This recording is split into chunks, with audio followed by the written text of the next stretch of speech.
सो ये last game था Cristiano Ronaldo के लिए, पेपे के लिए, टोनी क्रूज के लिए। काफ़ी बड़े बड़े दिग्गज फुटबॉलर्स हैं जिन्होंने कल अपना लास्ट मैच खेला अपने इंटरनेशनल टीम के लिए यूरोज में। बिकॉज पेपे इसके बाद अब खेल नहीं रहे हैं यूरोज में। I don't know if is gonna retire और नॉट, अभी ऐसी कोई न्यूज़ नहीं आई है। भाई क्रूज डेफिनेटली रिटायर कर रहा है। एंड भाई हाँ यार, they were on the losing end of the game and हमें कई बार अच्छा नहीं लगता है। क्रिस्टियानो रोनाल्डो के लिए भी थोड़ा खराब लगा यार, but it is what it is. दोनों ही टीम ऐसे ही खेली थी, France Portugal, both of them बहुत ज़्यादा बुरा फुटबॉल था। गेम देखा नहीं जा रहा था। पहली बार ऐसा हुआ इतने लंबे समय में कि कितना 0-0 का डेड रबर जा रहा है। कोई टीम ओनस नहीं ले रही है, चांसेस मिस हो रहे हैं। रोनाल्डो की बुरी परफॉर्मेंस जा रही है, टीम नहीं स्टेप अप कर पा रही है। कोच का बहुत बड़ा रोल था कल के हाथ में। मुझे लगता है कि भाई he did not make the right substitutions, और जब उसको डिएगो जोटा को लाना चाहिए था नहीं कर पाया। शायद कहीं ना कहीं उसने क्रिस्टियानो रोनाल्डो को ओवर प्ले किया कल के मैच में। He still expected Cristiano to do something, but भाई क्रिस्टियानो अप टॉप खड़े होकर करेगा क्या जब तुम उसको बॉल नहीं ला पा रहे हो। विटीनिया पीछे आपके पेपे के साथ, आपके नूनो मेंडेस के साथ वो पासेस कर रहा है 3-4, वहाँ पे रोनाल्डो खड़ा है भाई कि क्या करे यार, बॉल मेरे पास आई नहीं रही है। So those are the few things जिसकी वजह से मैं शायद फ्रस्ट्रेटेड हूँ क्रिस्टियानो को लेकर। क्रिस्टियानो खुद फ्रस्ट्रेटेड है and he would not be taking this defeat very well. Portugal fans I know they are sad and I know boys कि कल ये गेम कहीं भी जा सकता था। आई नो कि ब्लेम यहाँ पे आप सभी लोग जॉ फेलिक्स को कर रहे हो, एंड टू बी ऑनेस्ट ठीक है भाई, बंदे ने पेनल्टी मिस की एंड शायद आप इस लेवल पे पेनल्टी मिस नहीं एक्सपेक्ट करोगे ऐसे प्लेयर से। आना कि भाई क्रिटिसिज्म फेलिक्स के ऊपर है, बट भाई सिर्फ उसकी रिस्पॉन्सिबिलिटी नहीं थी यार। There were other chances to other players in the whole 90 minutes plus the extra time as well जो उन्होंने खेला है यहाँ पे। तो ये सारे मिसेस जो कल के मैच हमने देखे, क्रिस्टियानो ने भी सिटर्स मिस किए भाई। टैपिन था उसका जो कटबैक किया था कॉन्शकाओ का, वो भी एक चांस मिस थी। उसके बाद से हमने एक और देखा विटीनिया का शॉट जो कि भाई काफी अच्छे तरीके से मेगनॉन ने सेव किया। There were other chances as well जिसको कि वो खुद बरी कर सकते थे, बट भाई ultimately Felix would be become the scapegoat. तुमको पता है भाई दुनिया ऐसी ही है, उनको चाहिए कि एक बंदे को ब्लेम कर दे। तो भाई फेलिक्स मार भी दिया होता फिर भी तो भाई 4v4 होता, फिर भी तो they had to save, Costa को सेव करना पड़ता। कोस्टा ने भी तो सेव नहीं किया ना यार। तो यही बात है, आई वुड जस्ट से कि यार ऐसे एक प्लेयर को पकड़ के पिक मत करिए यार। उस बंदे के कमेंट्स में आप जाओगे देखोगे कितनी गालियां पड़ रही बंदे को कि you let Cristiano down, you took away his last chance. So boys it's not about that, it's about the unity of the team. And आपको क्रिटिसाइज करना है ना, आप कोच से पूछिए। कोच की गलती थी कि भाई उन्होंने फेलिक्स को पहले क्यों नहीं लाया, because he is an influential player. उसने किए अच्छे वर्क्स यहाँ पे पोर्चुगल पे जब वो खेला है। जोटा ने भी, भाई जोटा तो आया नहीं यहाँ पे, नेटो कहाँ है यहाँ पे। तो भाई ये गलत सब्स्टिट्यूशंस किए हैं कोच ने, जिसकी वजह से आई थिंक पोर्चुगल कल हारी है। फ्रांस जैसा गेम खेली है, I do not understand boys. 0 goal score किया है उन्होंने from open play and they are playing in the semifinal. भाई यार ओन गोल है, पेनल्टीज है, पेनल्टी शूटआउट्स है, सब कुछ कर लिया। एंड कभी कभार पता है क्या, ये हराम बॉल खेलने वाली जो टीम होती है ना, अक्सर भाई ये कांड कर जाती है and they gonna play in the final. भाई तुम देखो भाई, पता नहीं स्पेन के अगेंस्ट क्या होगा, बट जैसा उनका नेचर है, जैसा वो खेल रहे हैं ना, डिडियर डेशम्प्स भाई वो चूतिया नहीं बैठा है भाई। He is thinking about something, उसके माइंड में कुछ चल रहा है जिसकी वजह से ही इज कॉन्फिडेंट इनफ कि that this way is the right way. वो क्यों डेम्बेले को बैठा रहा है, वो एक 4-4-2 डायमंड में खेल रहा है ग्रिजमान के साथ अप टॉप। ये सारी चीजें हो रही हैं, इसके बारे में हम बात करेंगे इस वीडियो में। But before going into the video, मैं आप लोगों के लिए यहाँ पे एक काफी अच्छा सॉफ्टवेयर लाया हूं जिसको कि आप लोगों को डेफिनेटली चेकआउट करना चाहिए। बिकॉज आप इधर उधर की वेबसाइट से कोपा अमेरिका और यूरोस देख रहे होते हो, ठीक है, तो कई बार सेफ्टी का इशू रहता है, स्पीड का इशू रहता है, कई डायलॉग बॉक्सेस खुल जाते हैं आपको वियर्ड तरीकों के। सो चेकआउट प्रोटॉन VPN। इस VPN को अगर आप लगाते हो, पहले तो आपकी स्पीड की गारंटी है that it would be very good. दूसरी ये गारंटी कि आपका जो डेटा है, जो अक्सर काफ़ी ज़्यादा रिस्क पे रहता है, डेटा आपका काफ़ी प्रोटेक्टेड रहेगा। मैं खुद यूज़ करता हूँ इसे। 1 साल के सब्सक्रिप्शन पे आपको 1 महीना फ्री मिलेगा, 2 साल के सब्सक्रिप्शन पे आपको 3 महीना फ्री मिलेगा and it is a seamless experience for you and to be really honest you should use it. और आपको काफ़ी अच्छा फ़ायदा मिलेगा, खासकर आप हर तरीके की वेबसाइट्स एक्सेस कर सकते हो विदाउट एनी लिमिटेशंस। कोई आपको डायलॉग बॉक्सेस, एड्स आपको नहीं मिलेंगे and it would really help you. तो एक बार चेकआउट कर लेना, मेरी मान लेना, एक बार चेकआउट कर लेना मजे मजे में आफ्टर दिस वीडियो और समथिंग। पिंड कमेंट्स में लिंक मिल जाएंगे आपको, साथ ही साथ डिस्क्रिप्शन में भी मिल जाएंगे। चेकआउट करेगा प्रोटॉन VPN। बट अभी एक बार गेम में आगे मूव करते हैं। Let's begin by talking about this very important instance जो कि मेरे ओपिनियन में भाई हमें डिस्कस करना चाहिए, ठीक है। अब एक पेनल्टी का इंसिडेंट हुआ। अब देखो यहाँ पे मैं तुम्हें पूरा सीक्वेंस दिखाऊंगा होता क्या है। मुलर के पास बॉल आती है एंड फुलक्रुग ने रन डाली थी इन बिहाइंड। तो मुलर फाइंड करते हैं फुलक्रुग को, who appear to be offside. तो हमें इनिशियली लगा कि भाई शायद बंदा ऑफसाइड है, इसलिए रेफरी ने प्ले कंटिन्यू कर दिया, उन्होंने ऑफसाइड की फ्री किक दे दी है। बट होता क्या अल्टीमेटली पूरे प्ले में, मुलर के से क्रॉस आता है, फुलक्रुग हेड करते हैं उसको पीछे, ही टेक्स कंट्रोल। फुलक्रुग ने ले ऑफ किया यहाँ पे जमाल मुसियाला को एंड यू कैन सी कि कैसे यहाँ पे कुकरे अपने आप को टर्न करते हैं ट्राइंग टू डिफेंड इट। अब नाउ हैंडबॉल होता है, क्लियर हैंडबॉल है, सबको दिखा एंड पूरी टीम यहाँ पे चढ़ गई कि भाई हैंडबॉल दो। रेफरी ने कहा भाई ऐसे ऐसे कर रहा है कि भाई नहीं यार उसका हाथ टक इन था and he let the VAR run it. वो खुद कहता है भाई VAR चेक कर रहा है यहाँ पे, बट आप ये पूरा सीक्वेंस देखिए और चेक इट आउट। ये है कुकुरेया के हाथ and look at how he is bringing it down.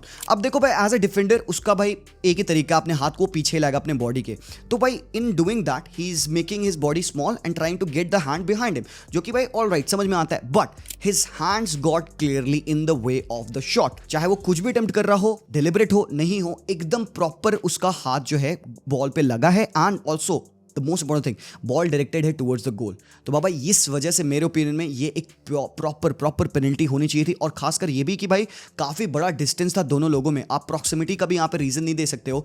कई आर्टिकल्स ये कहे हैं कि भाई ऑफ साइड दिया गया है, फुल क्रू पीछे खड़े थे, ऑफ साइड थे वो, बट भाई अगर ऑफ साइड होती तो they should have started with a free kick. उन्होंने स्टार्ट किया with a German throw in, क्योंकि अल्टीमेटली प्ले कैसे एंड हुआ था, यहाँ पे स्पेन ने बॉल को क्लियर कर दिया था। तो यार ये मेरे समझ में नहीं आया, मतलब क्या है इसका सिंपल सा, उन्होंने पेनल्टी नहीं दी है। सो ये एक बहुत बड़ा कंट्रोवर्शियल डिसीजन है। एंथोनी टेलर ने फिर से अपने आप को स्टारमैन बना दिया है एंड सिर्फ ये डिसीजन नहीं था मेरे भाई लोग, इससे पहले भी एक इंस्टांस हुआ था। बट पहले आप बताओ मुझे आपके ओपिनियन में क्या ये हैंडबॉल है, क्या ये पेनल्टी की नहीं है, because boys to be honest मैंने कई बार देखा है ऐसे हैंडबॉल्स को पेनल्टी देते हुए एंड टू बी ऑनेस्ट ये लेस कंट्रोवर्सी होती अगर आप इसको पेनल्टी दे देते। बट अब टाइम देख ही रहो क्या हो रहा है, हाफ टाइम चल रहा है यहाँ पे एक्स्ट्रा टाइम का। तो ये जो सिनेरियो यहाँ पे रेफरी ने आई थिंक अपने आप को यहाँ पे प्ले बनाया है, he is becoming the main man over here and I think मेरे ओपिनियन में सॉरी बॉयज गलत डिसीजन है, it should have been a penalty according to me, but this is not just the one decision जो referee ने गलत दिया मेरे opinion में, there were other decisions as well, खासकर क्रूज का आज का प्ले। तो आपने स्टार्टिंग में देखा होगा क्रूज ने ऑलरेडी पेड्री को यहाँ पे फाउल किया था, this according to me 6 minutes into the play है भाई, इतना भी नहीं अर्ली है कि 2 मिनट हो रखे हैं, 1 मिनट हो रखे हैं, 6 मिनट पे ही यहाँ पे क्रूज ने पेड्री को स्टॉप किया इन हिज स्ट्राइड्स एंड भाई he caught him out and Pedri को इंजरी हुई एंड जिसकी वजह से he is not able to play in the upcoming Euro fixtures. Semifinal से आउट है, फाइनल में जाते हैं तो भी उससे आउट रहेगा। तो यहाँ पे क्रूज अवॉइडेड अ बुकिंग। इसके थोड़े देर पहले एक्चुअली हमने देखा कि यहाँ पे भाई ये इसको यमाल पे स्टेप किया है बंदा। अब ये इतना बड़ा पीनलाइजेबल फाउल तो नहीं है, you won't give a yellow card for it because एक स्टॉर्म पे हल्का सा you can let it go, but back to back 2 fouls ऐसे होते हैं भाई, तो इनमें से भाई येलो कार्ड मिलना चाहिए एंड ये वाला जो पेड्री का फाउल था I think referee got it wrong and यहाँ पे ये येलो कार्ड मिल सकता था क्रूज का। आगे लेटर ऑन मैच में आपने देखा अल्टीमेटली क्रूज ने येलो कार्ड लिया, so probably people are saying कि क्रूज इस लास्ट मैच में एक रेड कार्ड होके चले जाते, बट बॉयज जो है वो है, it is what it is, जो हुआ वो हुआ। स्पेन ने फाइनली बीट किया भाई जर्मनी को and they will be playing in the semifinal against France. But Spain ने खेला कैसा जर्मनी के अगेंस्ट, ये बड़ा क्वेश्चन है। देखो इवेंट्स हुए, इवेंट्स मैंने आपसे डिस्कस के लिए और आपके ऊपर है, वो आप मुझे बता सकते हो आप उससे एग्री करते हो कि नहीं एग्री करते हो, बट भाई एक बार अगर आप गेम प्ले देखोगे तो you will check it out. ये एवरेज पोजीशन आप देखो दोनों ही टीम के, डैनी कार्वाहाल कितनी हाई पोजीशन होल्ड करे थे आज के मैच में। अगेन हम ये होप कर रहे थे कि भाई कि यहाँ पे फ्लूइड फुटबॉल हम लोग को स्पेन का देखने को मिलेगा, बट सामने जर्मनी है, they are a better tactically setup team. तो भाई उन्होंने फर्स्ट हाफ में स्पेन को लिमिट किया through marking Rodri and Fabian Ruiz, जो उनके डबल पिवट बिल्डअप होता है, तो उनको मार्क करने के लिए हमने देखा कि एमरी चान और क्रूज उनके डबल पिवट्स को मार्क कर रहे थे, जिसकी वजह से भाई हमें देखा कि उनाई सिमोन को अक्सर लॉन्ग जाना पड़ रहा था। कहीं ना कहीं जर्मनी को लगा कि भाई अगर वो स्पेन के डीप प्रोग्रेशन को, डीप सर्कुलेशन को मार्क कर देंगे and if they would be able to prevent them building in the first thirds, तो भाई स्पेन के पास और आइडिया नहीं रहेगा। एंड यहीं पे स्पेन ने शॉक किया जर्मनी को, बिकॉज उनाई सिमोन इनके पास क्या बेहतरीन वेपन है भाई। ये उनाई सिमोन्स के जो आप ये पासेस देख पा रहे हो, अलग अलग डायरेक्शन में उसने खेल रखे हैं, to Nico, to Yamal, to up top, to Morata, ये सारी चीज़ें भाई उनाई सिमोन ने पूरे मैच में बहुत बेहतरीन तरीके से की एंड स्पेन ने अल्टीमेटली दिखाया they can grab hold of the game. और आप एक चीज़ और देखिएगा स्टैटिस्टिकली यहाँ पे, ऑल्दो इस पूरे मैच में इन द एंड आप देखोगे जर्मनी का ज़्यादा एक्सजी है, ज़्यादा शॉट्स है, but the worst thing for this would be 5 chances created and 4 big chances missed. And यहाँ पे ब्लेम किसको है? What the hell is Kai Havertz still doing in this team? Kai Havertz की ये seaters miss थे भाई, वो जो डिंक कर रहा है, लेजी एटीट्यूड है, ले ऑफ कर रहा है, वो हेडर्स उसके मिस हो रहे हैं भाई, वो बंदा है क्यों? अगर वो स्ट्राइकर खेल रहा है भाई तो at least get it on target मान, ये मेरा बहुत बड़ा क्वेश्चन है। एंड जर्मनी आज बाहर हुई है, ठीक है भाई, इट्स अपसेटिंग, क्रूज के लिए खराब लग रहा है, गुंडोगान के लिए खराब लग रहा है, बट काय हेविट्स के ऊपर ब्लेम जाना चाहिए। एंड टू बी ऑनेस्ट, अगर लोग यहाँ पे फेलिक्स के ऊपर हेट कर सकते हैं for missing the penalty, if your guys are going easy on Havertz, that's not fair. मैं नहीं कह रहा हूं कि भाई इसको रेत डालो, जाके गालियां लिख दो, all I am saying is कि you have to be critical and Nagelsmann have a big thing to worry about कि भाई क्या वो आगे के मैचेस में हैविट्स के साथ स्टार्ट करना चाहेगा? मैं तो ना करूं, because if my striker is doing that consistently in every single game, boys, this can't work. Any other striker over there worth his salt बंदा एटलीस्ट ऑन टारगेट अटेम्प्ट तो लेगा, बंदे को इतनी क्लियर कट अपॉर्चुनिटी मिलती है, Rudiger के पास से चेस्ट डाउन करता है, एक प्रॉपर स्ट्राइकर मूवमेंट करता है वो बंदा, टू बी ऑनेस्ट। हाँ, वो उसने डिफेंडर को बीट किया, he gets in front of Le Normand and भाई प्यारा शॉट लेता है और भाई सीधे हाथों में कीपर के, मतलब यू डू एवरीथिंग राइट है ना। जब आपका एग्जीक्यूशन पॉइंट आता है वहां पे आप हक देते हो। तो एक हेडर जो उसने भाई पॉइंट ब्लैंक हेडर उसने दूर मारा, दूसरी चांस जो उसने चिप करनी थी भाई वो भी मिस कर गया। ठीक है, I understand any striker would miss that, but भाई रेगुलरली इतने कंसिस्टेंसी के साथ दैट इज नॉट एक्सेप्टेबल।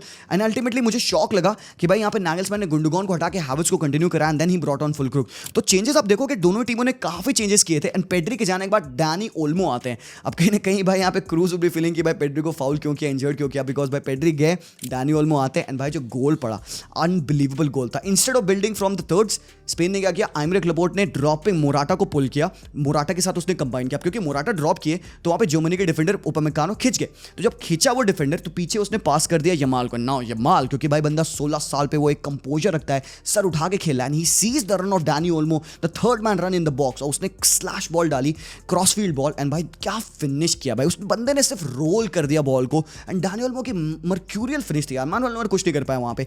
तो वो एक चांस बना। उसके बाद से मैं अप्रोच क्रिटिसाइज करूंगा स्पेन का यहाँ पे, you can't go like that against Germany. अगर आपको लगता है कि आप अपने बेस्ट प्लेयर्स को सब ऑफ कर लो, but what else can you do, you need give time to other players as well, right. उनके भाई फटीग है, लेग्स को आपको बचाना है, यमाल को बचाना है, आपको निको को बचाना है, बिकॉज यही आपके मेन वेपन्स है, राइट। तो आप इनको रेस्ट दोगे तो कहीं ना कहीं यहाँ पे आई वुड अगेन क्वेश्चन कि यार मे बी आप उनको रख सकते थे towards the may be 85 minute, उसके बाद आप सब करते। बट भाई यमाल को उन्होंने 63rd मिनट पे हटा लिया, निको को भी अराउंड 80 मिनट पे हटा लिया, जो कि ठीक है यार, बट कहीं ना कहीं बैकफायर्ड बिकॉज व्हाई, यहां पे Germany was not done. Mitchell Starc का एक क्रॉस आता है, किमिक हेड डाउन करते हैं एंड देन वहां पे फ्लोरियन वर्स थे उस गैप में जिन्होंने बरी किया। साने वेस्टफुल था आज के मैच में, टू बी रियली ऑनेस्ट। साने समझ में नहीं आता क्या हो रहा है, एमरी चान का भी समझ में नहीं आता क्या हो रहा है, आंड्रेज क्यों नहीं स्टार्ट किए थे, और भाई डबल सब्स्टिट्यूशन किया यहां पे यूलियन नागल्समैन ने, बहुत देर वेट नहीं किया उसने, सेकंड हाफ स्टार्ट होते उसने वर्ड्स को डाला एंड वर्ड्स का इंपैक्ट हमने देखा भाई, उन्होंने 89th मिनट समथिंग को ऐसा इक्वलाइजर मारा था। तो भाई गेम वहां से बिल्ड हुआ एंड पता है क्या, मैं डी ला फूंटे को मैं क्रिटिसाइज करूंगा for his substitution, but the thing is कि उसने वापस से सही कर दिया ना, तो वो पूरा एक सर्कल कंप्लीट कर दिया। तो नाउ व्हाट हैपेंड इज कि जो उसके आगे के सब्स्टिट्यूशन थे, उसने मिकेल मेरिनो को लाया, उसने उसके बाद से ओयाज़बाल एंड होसलू को लाया, जिसकी वजह से थोड़ा सा उनको और एक आइडिया मिला कि भाई वो खेल सकते हैं। But the biggest problem being कि यहाँ पे स्पेन के प्लेयर्स हैं सस्पेंडेड, कार्वाहाल नहीं खेलेंगे, ली नोमाड नहीं खेलेंगे, दोनों प्लेयर सस्पेंडेड रहेंगे, पेड्री आउट है ही हैं, और भाई हरामखोरी क्या हुई, मोराटा को उन्होंने ना सेलिब्रेट करने के लिए येलो कार्ड दे दिया था। जब गोल मिकेल मेरिनो का पड़ा तो येलो कार्ड दे दिया कि भाई मोराटा सेलिब्रेट करा, बाद में उन्होंने रिट्रैक्ट कर लिया, तो मतलब मोराटा अवेलेबल है, खेल सकते हैं, but still it's kind of funny. So ये जो इंस्पायर्ड सब्स्टिट्यूशन था यहाँ पे मिकेल मेरिनो का, और भाई अगेन जो क्रॉस था ना और डैनी ओल्मो का, भाई उस बंदे ने लेफ्ट फुट नहीं राइट फुट से क्रॉस किया एंड रूडिगर टर्न नहीं कर पाए, तो वो जो स्प्लिट सेकंड का मूवमेंट है ना रूडिगर का फ्रॉम दिस टू दिस, उतने में भाई पीछे से मिकेल मेरिनो ने परफेक्ट हेडर मारा, Neuer had no clue ball कहां जाने वाली। तो यार ये पूरा ओवरऑल गेम मैं कहूंगा भाई स्पेन डिजर्व्ड इट, जैसा उन्होंने खेला उनको जीतना चाहिए था, simple clinical as simple as that. Kroos का लास्ट गेम है, मुझे पता है not his best game, but still it is what it is मेरे भाई लोग। So Kroos is out, Germany is out, the host nation is out. Onus अब पड़ेगा अगले मैच में, can Spain beat France, because भाई France have finally defeated Portugal. बहुत boring match था, किलियन एम्बापे वर्क नहीं कर रहे थे, रैंडल कोलोमुआनी स्टार्ट कर रहे थे, एक 4-4-2 का डायनामिक सेटअप था यहाँ पे। वी सॉ कि भाई ग्रीजमान उस सेंटर ऑफ द पार्क में ऑपरेट कर रहे थे एंड भाई इनइफेक्टिव था कोलोमुआनी। सेम एक सिनेरियो पे आया था जैसे कि कोलोमुआनी को वर्ल्ड कप में चांस मिला था, एकदम नॉस्टैल्जिया हिट हुआ हमारा, but that didn't work because वहां पे रूबिन दियाज का बहुत ही प्यारा ब्लॉक था। अभी as of now Deschamps wants to not lose the game before winning it. तो जब वो एक गेम में अप्रोच करता है ना, पहले तो चाहता कि वो हारे ना, तो उसका अप्रोच एक 4-3-1-2 का हो गया या 4-4-2 डायमंड का हो गया। तो by doing that he is making sure कि पहले वो मैच हारे ना एंड बाद में ट्राई करता है किसी तरीके से उसको जीत ले। तो पिछले मैच में हमने देखा बेल्जियम के against they tried like that and ultimately scrappy goal से उन्होंने जीत लिया। आज के मैच में हमने देखा भाई कि he tried like that, chances बने, कामाविंगा के चांसेस थे, हाफ चांसेस थे, काफी शॉट्स उन्होंने लिए, किलियन एम्बापे का वेस्टफुल गेम था एंड देन डेम्बले का भी वेस्टफुल गेम वो आया, तो भाई कुछ चीजें हुई बट स्टिल कन्विंसिंग नहीं था एंड देन पेनल्टीज में जाके वो जीते हैं व्हेन फेलिक्स मिस्ड इट। तो अगेन यू वुड क्वेश्चन कि क्या ये अप्रोच, ये nature of Didier Deschamps team is wise enough? क्या backing on your defence Spain के अगेंस्ट भी काम करेगा? बिकॉज वी डोंट नो भाई, Spain would be a different gravy and भाई लोग to be really honest, Theo Hernandez top, Kounde top, Saliba top था भाई, मतलब क्रिस्टियानो का एक रन था सलीबा के अगेंस्ट, मतलब वो बता दिया भाई कि क्रिस्टियानो खत्म है भाई, you can't go on a foot race with Saliba, मतलब वो एक बैटल में दिख गया भाई कि नहीं हो पाएगा। एक और बैटल हुई थी थुराम वर्सेस पेपे की, तो वहां पे उल्टा हुआ, थुराम ने पहले तो पेपे को बीट किया एंड देन पेपे ने वापस आके रिकवरी किया and he wins the position. तो बेबी पेपे भाई आज तो स्टैंड आउट परफॉर्मर थे, बट भाई पेपे ने फिर से 120 मिनट्स खेला, he is out as well. तो क्या कहीं ना कहीं अगेन आई एम थिंकिंग क्या सिलेक्शन यहाँ पे रोबर्टो मार्टिनेज का गलत था, क्या क्रिस्टियानो रोनाल्डो को स्टार्ट करना गलत था इस मैच में, क्या जोटा को स्टार्ट कर सकते हैं, और जोटा को स्टार्ट नहीं किया तो जोटा आया क्यों, ब्रूनो को सब आउट क्यों कर दिया इन्होंने। Major questions you have to ask of Roberto Martinez कि why was Cancelo subbed off, जो कैंसेलो ने एक बहुत प्यारी चांस बनाई थी, उन्होंने बिटवीन द लाइंस पास किया था बर्नार्डो के लिए। तो ये सारी जो चीजें हो रही थी पिच पे, आई थिंक कहीं ना कहीं यहाँ पे every Portugal fan will be feeling sad and let down by the coach, but भाई France is no better off, France के पास भी भाई चीजें हो सकती है, प्रॉब्लम हो सकती है। चुआमनी का अच्छा गेम था ठीक है, कांटे का अच्छा गेम था ठीक है, बट मेरे ओपिनियन में दे वर मिसिंग राबियो अ लॉट। अब हालांकि अगले मैच में राबियो आ जाएगा, बट स्टिल भाई लोग अभी भी आई वोंट से कि फ्रांस फेवरेट्स है अगेंस्ट स्पेन भी एक काफी अच्छी टीम है, but Spain will be missing major players, Carvajal बहुत इंपॉर्टेंट होंगे, पेद्री बहुत इंपॉर्टेंट थे, लिनोमार्ड इंपॉर्टेंट है, तो नाउ विवियन वुड प्ले। तो भाई देखते हैं एक्जैक्टली क्या होगा, बट भाई ये है ओवरऑल एक आपका मैच डे ब्रेकडाउन। तो आई होप आप लोग को ये ब्रेकडाउन और ये एनालिसिस ये सारी चीजें सही लगी। लेट मी नो, कुछ गलत मैंने बोला तो मुझे करेक्ट करना, अपने परसेप्शन मुझे बताना ऑफ बोथ द गेम्स। आप बताइए कौन जीतने वाला है इस side of the semifinal battle में। एंड अभी के लिए दैट्स ऑल यार, thank you so much for watching. Like कर देना वीडियो को जरूर से, वीडियो का लाइक टारगेट है 4500 लाइक्स ओनली, इससे ज़्यादा नहीं भाई, आराम से सब बंदे मेक श्योर करेंगे लाइक्स टारगेट रीच हो जाए। सब्सक्राइब कर लेना अगर आपको कंटेंट अच्छा लगता है। मिलता हूँ आप लोगों से वेरी सून, तब तक take care and peace out.